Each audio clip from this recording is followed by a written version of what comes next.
the EU Digital Product Passport, a game-changing regulation that's about to transform how we think about product transparency and sustainability.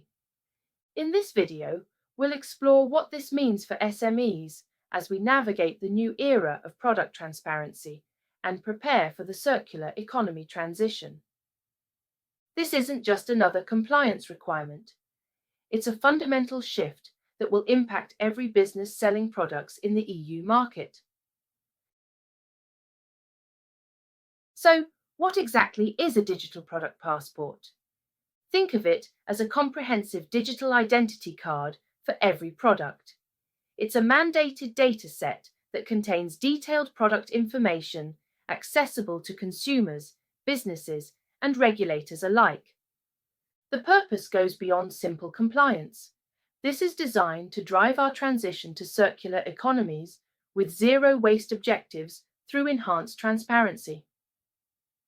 Here's what makes it unique. Every single product needs a unique identity, like a serial number or UID. Consumers and stakeholders can access this information instantly by scanning QR codes or using NFC devices. All this data is registered in a dedicated EU registry. And here's the key part. It's editable by authorized stakeholders throughout the entire product lifecycle. This isn't a static document, it's a living record that grows with your product. Why does this matter so much for SMEs? Unlike other sustainability legislation that often has size-based exemptions, the DPP applies universally.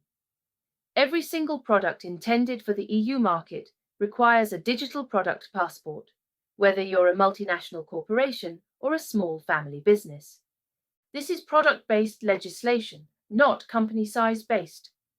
That means small businesses face the exact same requirements as large corporations, but with very different resource capabilities. The compliance burden is identical, but the ability to handle it may be vastly different. It affects the entire supply chain and not just final manufacturers.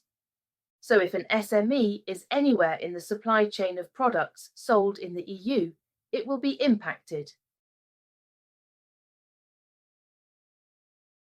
Let's talk timing, because this is happening faster than many businesses realize. The battery industry is already implementing DPP requirements as the pioneer sector.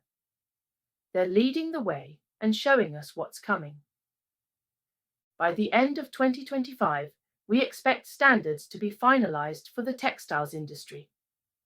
Then, by mid-2027, the textiles industry implementation becomes mandatory. The electronics industry is following closely behind, with timelines still to be confirmed. Now, there is some industry speculation about potential delays, but here's sound advice. Don't bet your business on delays. Preparation should begin immediately. The companies that start now will have a significant advantage over those who wait until the last minute. Technical implementation requirements. The technical implementation involves several critical components. First, you need robust data collection processes to gather mandated data points from supply chain partners across multiple tiers. This isn't just about your immediate suppliers. You need visibility deep into your supply chain. Next comes data management, centralizing all that scattered information from your ERPs, product information management systems, PLMs, and yes, even those Excel sheets we all rely on. You'll also need to assign unique serial numbers during your manufacturing process. For physical implementation, every product unit needs QR codes or NFC devices. Each passport must be registered in the EU registry with stakeholder editing capabilities for lifecycle updates and full consumer accessibility. This is a comprehensive system that touches every aspect of your product lifecycle. Data requirements, textiles industry. For the textiles industry specifically, Implementation happens in two phases. Phase 1 requires immediate data on process types and locations, material composition, packaging information, circular strategy capabilities, environmental impact, including carbon footprint, and health impact assessments. Phase 2 adds additional product specifications, alternative service information, distribution tracking, use phase monitoring, and end-of-life tracking.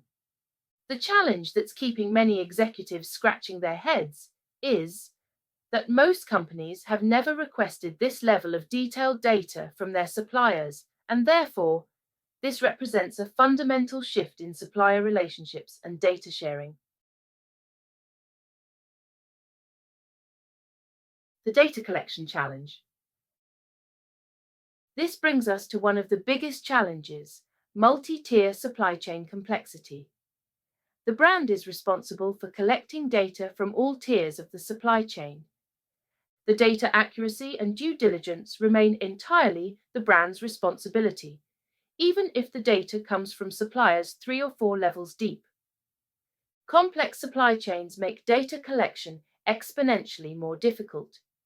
This will impact sourcing decisions in the near term. Brands may start favoring suppliers who can provide this data reliability over those who cannot. The traditional focus on just price and quality is expanding to include data transparency and sustainability metrics.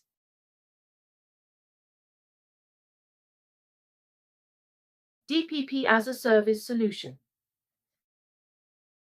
This supply chain complexity has created a new market, the DPP as a service solutions. But here's a critical warning. Beware of any provider claiming to offer DPP compliant solutions. No solution can be truly compliant yet, because the standards are still being finalized. You'll find various types of service providers, including data collection specialists, utilizing supply chain platforms and AI-enhanced gathering tools. Digital identity providers for QR codes and unique identifiers. Physical implementation services for labels and in-factory applications. And integrated solutions that bring multiple providers together through partnerships.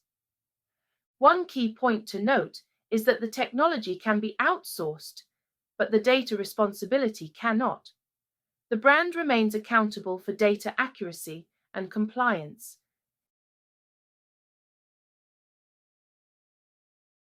When selecting providers, focus on DPP-ready solutions rather than compliance claims. Consider whether an end-to-end service or a specialized point solution is required, and evaluate how well they integrate with the existing systems. Start by assessing gaps. Every brand is at different maturity levels, so understanding where support is specifically needed is crucial. And as has been said before, be skeptical of any DPP-compliant claims, since standards aren't yet finalized. Keep in mind that multiple providers might be needed to create a complete solution. If resources are limited, consider engaging trusted third parties for gap analysis to help make informed decisions. Impact on supply chain partners. Now let's flip the perspective. If you're a supplier, you're probably already feeling overwhelmed by data requests from brand customers. Suppliers are facing a dramatic increase in data requests, managing multiple platforms, emails, and forms, while depending on their own upstream supplier relationships. Many suppliers are struggling because they genuinely lack the required data, such as detailed carbon footprint calculations. Others have insufficient resources for data collection and verification, concerns about intellectual property protection, or in some cases, non-ethical practices they'd rather keep hidden.